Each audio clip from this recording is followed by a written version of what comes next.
di dadaku, Garuda kebanggaanku. Ku yakin hari ini pasti menang. Assalamualaikum warahmatullahi wabarakatuh. Selamat pagi, selamat siang, selamat sore, atau selamat malam untuk anak-anak semuanya. Apa kabar anak-anak hari ini?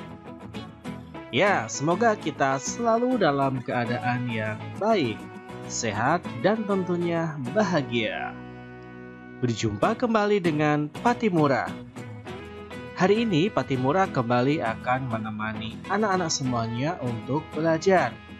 Nah, pada kesempatan kali ini, Patimura akan menemani anak-anak untuk belajar di kelas 5. Tema 7, subtema 3, dan kita sudah memasuki pembelajaran ketiga. Seperti biasanya, mari kita berdoa sebelum memulai pembelajaran. Tentunya agar dilancarkan dalam proses pembelajaran dan kita mengharapkan ilmu yang bermanfaat sebagai bekal masa depan kita. Berdoa, mulai. Berdoa selesai. Nah, anak-anak, hari ini kita akan mempelajari tentang beberapa hal. Di antaranya, kita akan belajar tentang peristiwa lahirnya Pancasila. Kita akan belajar tentang peran Pancasila dalam menjaga keberagaman bangsa. Kita juga akan belajar mengenai gotong royong. Dan yang terakhir adalah musyawarah mufakat. Yuk, langsung saja. Jangan lupa tonton video ini sampai selesai agar anak-anak jadi lebih paham terhadap materinya. Pembahasan pertama, peristiwa lahirnya Pancasila. Nah, coba perhatikan teks berikut ini ya anak-anak semuanya. Pancasila berasal dari bahasa Sanskerta. Terdiri dari dua kata yaitu panca dan sila. Panca artinya 5 dan sila artinya adalah dasar. Jadi, Pancasila berarti 5 dasar atau 5 asas. Istilah Pancasila telah dikenal sejak zaman Majapahit, yaitu terdapat pada kitab Negara Kertagama karangan Mpu Prapanca dan kitab Sutasoma karangan Mpu Tantular. Dalam kitab Sutasoma, Pancasila berarti berbatu sendi yang 5 atau pelaksanaan kesusilaan yang 5. Lahirnya Pancasila sebagai dasar negara terjadi pada saat sidang BPUPKI. Anak-anak masih ingat ya apa itu BPUPKI? Ya, Badan Penyelidik Usaha Persiapan Kemerdekaan Indonesia yang pertama. Berikut ini adalah usulan-usulan dasar negara yang disampaikan oleh 3 tokoh bangsa. Ingin tahu siapa saja 3 tokoh bangsanya? Yuk kita mulai dari yang pertama. Nah, perkenalkan, ini adalah Muhammad Yamin. Jadi, pada tanggal 29 Mei tahun 1945 di tengah sidang BPUPKI, Mr. Muhammad Yamin itu mengusulkan 5 dasar negara. Kelima itu adalah yang pertama, pri kebangsaan, 2, pri kemanusiaan, 3, pri ketuhanan, 4, pri kerakyatan, dan yang kelima, kesejahteraan rakyat. Nah, jadi itulah 5 dasar negara yang diusulkan oleh Muhammad Yamin. Oh iya anak-anak, jadi dasar negara itu sangat penting untuk proses majunya suatu negara. Negara yang akan maju dengan baik, akan berkembang dengan baik, harus mempunyai dasar yang kuat. Ibaratnya sebuah rumah, ya, negara, pondasinya harus kuat. Dasar negara juga harus kuat, maka Pancasilanya juga harus kuat. Nah, itulah usulan dari Muhammad Yamin. Yang kedua ada usulan dari Profesor Dr. Mr. Supomo ya. Jadi pada tanggal 31 Mei tahun 1945 dalam pidato singkatnya Mr. Supomo itu mengusulkan 5 asas juga. Yang pertama ada persatuan, yang kedua kekeluargaan, ketiga keseimbangan lahir batin, keempat musyawarah, dan yang kelima adalah keadilan rakyat. Itulah 5 asas yang diusulkan oleh Mr. Supomo. Dan yang ketiga atau yang terakhir adalah Insinyur Soekarno. Jadi tanggal 1 Juni tahun 1945, pada hari terakhir sidang BPUPKI tanggal 1 Juni, Insinyur Soekarno atau Bung Karno berpidato tanpa teks tentang calon rumusan dasar negara Republik Indonesia. Ada 5, yang pertama adalah internasionalisme, yang kedua pri-kemanusiaan, yang ketiga mufakat atau demokrasi, 4 kesejahteraan sosial, dan yang kelima adalah ketuhanan yang Maha Esa. Kemudian untuk memberikan nama pada kelima dasar tersebut diusulkanlah istilah Pancasila ya. Jadi tanggal 1 Juni tahun 45 dianggap sebagai hari lahirnya Pancasila sebagai dasar negara. Nah, mungkin di sini anak-anak banyak yang bingung, ini Pancasila dikenalkan oleh Bung Karno istilahnya, tetapi kok isinya nomor 1 sampai dengan nomor 5 berbeda dengan Pancasila yang sekarang kita kenal. Hanya mungkin yang poin kelima saja yang masih dipakai, yaitu ketuhanan yang Maha Esa. Jadi lahirnya Pancasila tanggal 1 Juni itu merupakan istilah Pancasila terlebih dahulu. Karena setelah ini dasar negara kemudian kembali digodok. Anak-anak ingat nggak yang namanya Panitia 9? Jadi BPUPKI jumlahnya banyak sekali kepanitiaannya, dan dari beberapa anggota BPUPKI dikumpulkan oleh Insinyur Soekarno, diketuai oleh Insinyur Soekarno, dibentuklah Panitia 9 yang kemudian membahas, mematangkan dasar negara Republik Indonesia. Kemudian jadilah istilah namanya Jakarta Charter ya, dan disahkan nanti pada tanggal 18 Agustus. Nah ini tanggal 18 Agustus tahun 45 ya, berarti ada sidang PPKI. Nah, disahkan UUD 45 ya pada sidang Panitia Persiapan Kemerdekaan Indonesia. Ini termasuk pembukaan Undang-Undang Dasar tahun 45. Nah, di dalam pembukaan Undang-Undang Dasar 1945 termuat isi rumusan prinsip dasar negara yang disebut Pancasila. Tepatnya pada alinea keempat ya, diingat bunyinya 1. Ketuhanan yang Maha Esa, 2. Kemanusiaan yang adil dan beradab, 3. Persatuan Indonesia, 4. Kerakyatan yang dipimpin oleh hikmat kebijaksanaan dalam permusyawaratan perwakilan, dan yang kelima adalah keadilan sosial bagi seluruh rakyat Indonesia. Ini adalah hasil godokan dari Panitia 9 yang sebenarnya ada satu poin yang berbeda, yaitu poin yang pertama. Di hasil Jakarta Charter itu sebenarnya poin pertamanya bukan ketuhanan yang Maha Esa, melainkan ketuhanan dengan berdasarkan syariat Islam. Akan tetapi karena Indonesia adalah negara yang sangat toleransinya tinggi, jadi poin yang pertama diganti dengan ketuhanan yang Maha Esa. Dengan pertimbangan karena memang setiap agama mempunyai Tuhan yang Maha Esa. Jadi bisa dipakai oleh semua agama, bukan mewakili satu agama tertentu. Nah, itu dia penjelasannya anak-anak. Kita lanjutkan. Siapa sajakah tokoh yang mengusulkan calon rumusan dasar negara Indonesia? Ada 3 tokoh, ingat tidak ya? Ada Muhammad Yamin, ada Mr. Supomo, dan tentunya Insinyur Soekarno ya. Berikutnya, sejak kapan istilah Pancasila dikenal?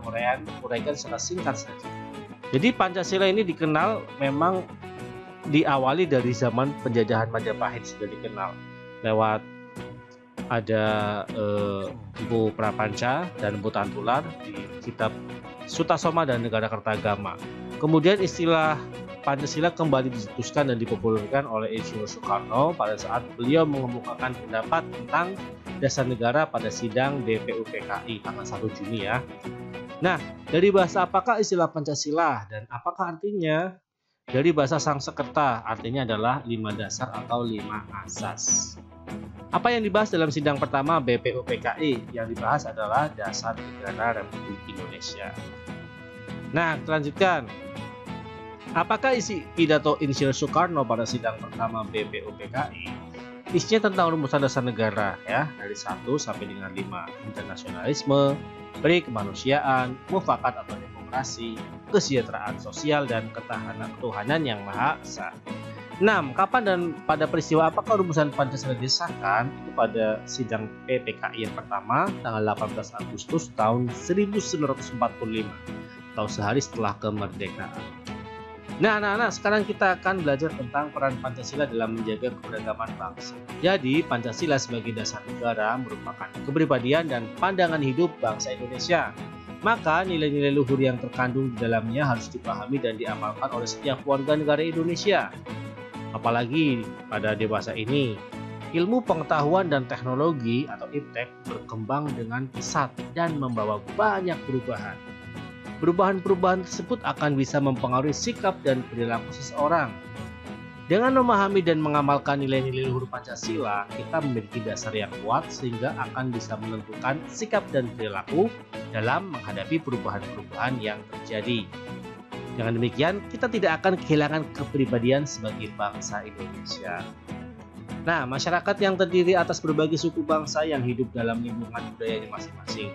Budaya yang beraneka ragam ini menunjukkan kekayaan budaya bangsa Indonesia. Dunia makin maju dan berkembang dengan ditandai kemajuan iptek. Itu diperlukan sikap yang bijaksana dan sikap yang mau dan bersedia membuka diri dan tetap waspada menerima perkembangan dunia. Hal tersebut apa? Berarti kita berani menerima pengaruh globalisasi dan perkembangan iptek tanpa harus kehilangan kepribadian sebagai bangsa Indonesia. Oke, bagi bangsa Indonesia, Pancasila merupakan ukuran dan pedoman nilai dan norma untuk menyikapi pengaruh dan perkembangan iptek. Pancasila merupakan pandangan hidup yang telah menyatu dalam kebudayaan bangsa Indonesia. Nah, di sini ada peran Pancasila dalam keberagaman bangsa, ya. Dimulai dari yang paling atas, memiliki dasar yang kuat sehingga akan bisa menentukan sikap dan perilaku dalam menghadapi perubahan-perubahan yang terjadi. Terus ada juga Pancasila sebagai dasar negara merupakan kepribadian dan pandangan hidup bangsa Indonesia. Dan yang ketiga, Pancasila merupakan ukuran dan pedoman nilai dan norma untuk menerima atau menolak pengaruh globalisasi dan perkembangan iptek atau ilmu pengetahuan dan teknologi. Kita lanjutkan, siapa yang tahu kira-kira dalam gambar tersebut orang-orang sedang melakukan kegiatan apa ya? Ya, tepat sekali, gotong royong. Hari ini kita juga akan membahas tentang gotong royong. Apa itu manfaatnya, ya? Untuk lebih jelasnya, mari kita langsung ke soalnya, ya. Kita diskusikan bersama. Nomor 1, apa saja manfaat gotong royong? Nah, jadi anak-anak, gotong royong ini memiliki beberapa manfaat. Di antaranya adalah yang pertama, pekerjaan menjadi cepat selesai. Berikutnya, pekerjaan yang berat menjadi lebih ringan tentunya. Dan pekerjaan yang sulit tentunya akan menjadi lebih mudah ketika dilaksanakan dengan gotong royong. Dan yang paling utama adalah dapat meningkatkan rasa solidaritas. Kedua, bagaimana ciri masyarakat Indonesia ditunjukkan melalui kebiasaan gotong royong tersebut? Ada saling menolong, saling membantu, dan toleransi yang tinggi. Berikutnya ya, nilai-nilai Pancasila apa sajakah yang nyata dalam gotong royong tersebut? Tentunya ada nilai persatuan, nilai kerjasama, dan nilai kebersamaan. 4. Berikanlah paling sedikit 3 contoh yang menunjukkan peran Pancasila dalam membina keutuhan bangsa Indonesia yang memiliki keragaman budaya. Nah, kali ini Pak Timur akan mencoba memberikannya 3 ya. Dari mulai nilai sila pertama, tentunya semua agama yang ada di Indonesia itu mengajarkan untuk saling tolong-menolong ya, berbuat kebaikan. Nilai sila kedua, mengutamakan prinsip kemanusiaan dalam setiap tindakan dalam kehidupan sehari-hari. Dan yang ketiga, nilai sila ketiga tentunya nilai persatuan dalam setiap kegiatan yang ada di masyarakat. Nah, sekarang kita akan membahas tentang musyawarah mufakat untuk mengatasi masalah dalam keberagaman. Ini ada contoh kasus di Desa Sukamaju itu mendapat bantuan dari pemerintah untuk perbaikan ekonomi masyarakat. Nah, kepala desa mengadakan rapat untuk menentukan jenis bantuan yang akan diberikan kepada warga yang tidak mampu. Pak Doni dan Pak Bedu bersikeras agar semua bantuan diwujudkan dalam bentuk binatang ternak, yaitu kambing dan sapi. Pak Ali mengusulkan agar bantuan yang diberikan disesuaikan dengan kemampuan dan mata pencaharian warga. Misalnya, Pak Anto sebagai peternak bebek mendapat bantuan bebek. Bu Rita, penjual nasi goreng, dan Bu Parmi, penjual barang kelontong, mendapatkan bantuan berupa uang sebagai tambahan modal usaha. Namun usul Pak Ali ini ditentang oleh Pak Doni dan Pak Bedu karena tidak sesuai dengan pendapat mereka berdua. Yuk, dari studi kasus tersebut coba kita telaah. Yang pertama, apakah menurutmu sikap kepala desa mencerminkan sikap mengutamakan musyawarah dan mufakat? Mengapa? Alasannya apa?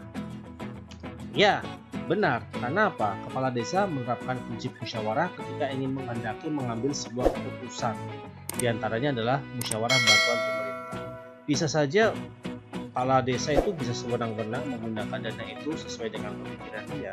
Tapi karena masyarakat yang demokrasi, musyawarah, mufakat, maka kepala desa lebih memilih untuk rembukan dengan masyarakat, memusyawarahkan dengan masyarakat.